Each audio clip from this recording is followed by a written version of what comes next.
Yes, first of all, let me start by thanking you all for being here. I am Sergio, and today I'm glad to present you the work that, along with professors Lorenzo Tardón, Ana María Barbancho, and Isabel Barbancho, we have developed at the University of Málaga regarding the decoding of multimodal simple concept using EEG signal analysis. This is not new for any of us, but language is known as the unique province of humans, something rather special that allows us as human beings to communicate. And this has attracted researchers' attention for decades. And because of it, it's been deeply studied how language was processed in the brain, but it is not completely understood yet. And the main question here could be why, but for us, it is clear that if we manage to decode which brain regions are involved in language processing, we could use this knowledge to build a new communication path for people with some kind of language-related neurological impairment, such as aphasia or acute dyslexia. For this purpose, EEG has been widely explored since it allows for brain activity capture non-invasively. This is no surgery is needed. All with a high temporal resolution. It is cheaper and easier to use than other alternatives. And only the main issue that this technique might have is its spatial resolution, which is experiment dependent. But we overcame this by using a relatively dense electrode placement with 64 electrodes. However, EEG signals are rather complex, and because of that, the main classification paradigm is to be able to move from this signal to a feature extraction matrix that can feed up a classification model capable of determining whether if a trial, which is an EEG excerpt of interest, can be labeled as class 1 or class 2. And this is exactly what we aim to do here. Through these years, several studies have been done regarding language processing, but most of them focusing on Broca's and Wernicke's areas. However, more recent studies suggest that this processing requires a wider number of brain regions. And also, if we think so, the easiest way to communicate is using single words. And this idea has been successfully explored by previous researchers. So what do exactly we propose here? We propose a feature extraction model using EEG signal analysis transformed using the real cepstrum. We will see this feature in just a minute. To discern between two monosyllable words with opposite meanings, yes and no, which could enhance communication possibilities with people with some kind of motor or neurological disability. This is supported by the use of bidirectional long short-term memory, and all these ideas are supported by previous researchers. So the novelty of our work lies in finding the optimal processing steps when combined with the optimal network configuration to be able to find and build this new communication path. For this experiment, we recorded data from 15 healthy participants, which participation was entirely voluntary. And it is important to know that all these experiments were conducted in a separate room with soundproof windows and curtains to avoid external noises. So non-essential electronic devices were turned off to reduce electronic interference, and participants were instructed to avoid any unnecessary movement. What else? How was the experiment performed?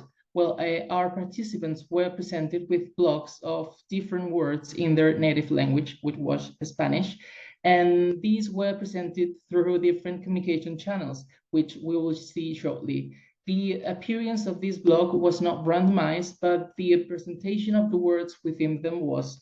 So each word lasted around 7 seconds. And yes, we are interested in yes and no words, but other control words were used, with each being presented a total time of 4 times. On the right, you can see a flowchart representation of how this was done. And once that all communication channels were covered, the experiment ended. So regarding these communication channels, there were 5 of them: reading, seeing, listening, saying, and thinking. You can see more or less how they were presented, but for example, in the reading case, the word was shown on the screen and participants were instructed just to read it. And perhaps the more complex scenarios are say and think, where the word was first presented as text, then the screen was turned to black and they were asked to perform this specific action to avoid mixing different cognitive stimuli. So what equipment did we use? We used brain visions, which allows us to capture EEG signals from up to 64 active electrodes, but we must note that only 61 of them were used in the further analysis stage, since 2 of them are used as reference on ground channel and another one to low quality audio capture. 2 additional electrodes were placed to record EOG information for further visual artifact projection steps. Further processing, MATLABs and filtering toolbox were used. And yes, that's me with the cap on. In this figure, you can see how the equipment was arranged. Participants were presented with these stimuli using a dedicated computer running ePrime software. This computer had speakers to present audio when needed. And this data was recorded with the timestamp sent from ePrime for further time locking the analysis, since the analysis was performed offline. So now let's move on how the processing stages were done. First, EEG signals a small amplitude requires them to be considerably amplified in order to be properly analyzed.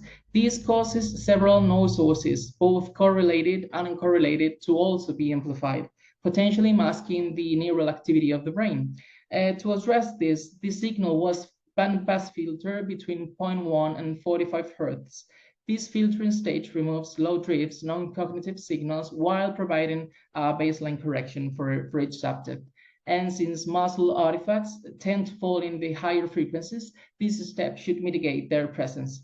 So far, we have worked with a sampling frequency of 2,500 Hz, but since we have significantly filtered our signal, there will be no need for such a high temporal resolution. So therefore, we can now then sample our signal to 100 Hz, which satisfies the Nyquist criterion, without compromising the results and reducing the computational costs of further stages.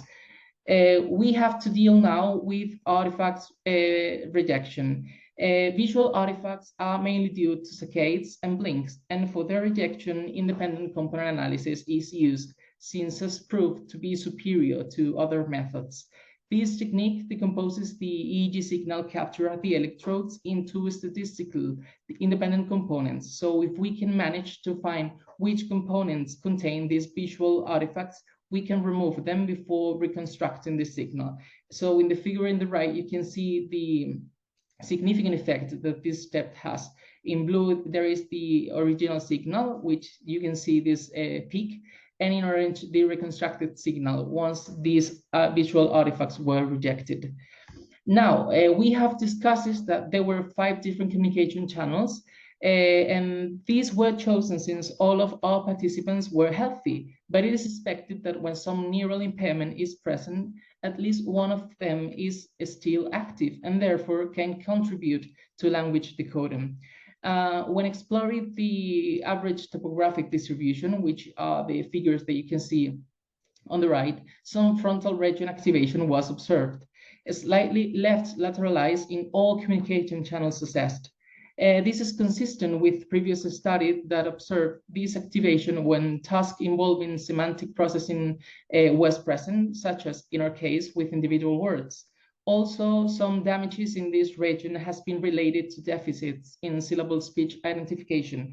And again, it is not odd to see some activation in the right frontal cortex either, as it has been suggested that there is at least one pathway for a speech processing in each hemisphere. Now, regarding to the other part of the figure, some posterior parietal and temporal activations can be observed too. Again, this is not surprising if we consider that these regions are involved in both accessing lexical semantic information and are directly related to broadcast and Wernicke's areas. And therefore, what we can see that the language processing of these monosyllabic words is widespread, which allows us to combine them in further stages as they show similar activation pattern regardless the amplitude levels.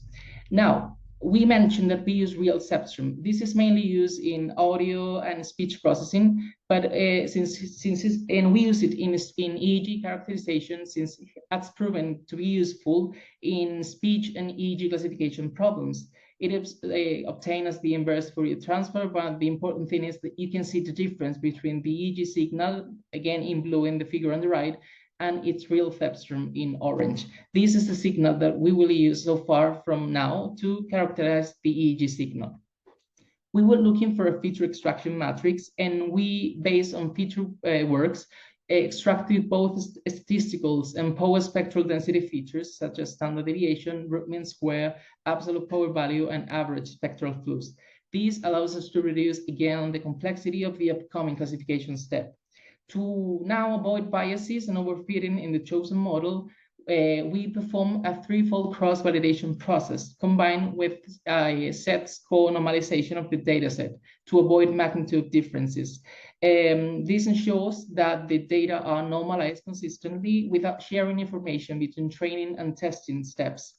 And finally, the results shown in further slides are the average metrics obtained from these threefolds. Which model did we use? Bidirectional long-short tape memory. This type of model has been proven to suit speech processing problems as it considers temporal dependencies. So the configuration used and specific designs of each layer can be seen here. We match the number of electrodes as input, used 20 hidden units. A fully connected layer with two possible options was used, and a nonlinear soft max layer was placed just before the output, with a maximum number of 1,500 epochs used. Now, how did we verify its performance? We combined the analysis of some confusion matrix derivative metrics, such as precision, recall, accuracy, and F1 score, with the ROC curve and the area underneath. And the results are as follows. We explore the inter-subject scenario. In this case, the classification is performed for each subject without mixing their data with other participants. On the right, you can see all these metrics, but the most interesting one might be accuracy, shown in red. Although each subject produces different results, the model performance is consistent across all of them, with values from 73 to almost 94 of accuracy. This is more easily observed in the average values. Here, the average confusion matrix and the metric extracted from it are presented. These are promising results, even surpassing some previous findings when using an LSTM model, exceeding 80% of all the metrics assessed. Now, regarding the ROC curve, when looking at it as both at each subject, which are colored, and the average, which is the black one, we can see how they validated the metrics previously stated, showing an ROC value of 0.9221, proving not only that the model can successfully distinguish between classes, but also that it does it so effectively. So far, what new knowledge have we gained from this work? We have explored the scalpel distribution of all subjects when presented with these two concepts, yes and no, across all communication channels assessed. And it has been shown that the neural process of these concepts might be similar regardless of the presentation medium chosen. Now, to the best of our knowledge, real cepstrum has never been used in the paradigm of simple concept decoding from EEG signal, proving its potential usefulness in the field. Both intra and inter-subject scenario were assessed, but due to the differences in language processing between subjects, the later scenario was not successfully accomplished. This aligns with previous researches showing how interpretative stimulation reveals different language processing's location. And finally, following previous literature, we designed a Bi-LSTM neural model that uses the feature extracted from the real cepstrum signal to successfully distinguish between yes and no concept in the inter-subject scenario. This is supported by the confusion matrix metrics along with the outlook analysis, showing values of 81.25% of accuracy and 92.29 to outlook values. This work has helped us gain insight into how language is processed in the brain, specifically when processing yes and no words across different communication channels, which could potentially build a new communication medium for people with language impairments. And that's all for me. Thank you all very much for your time. And if there is any question, it's more than welcome.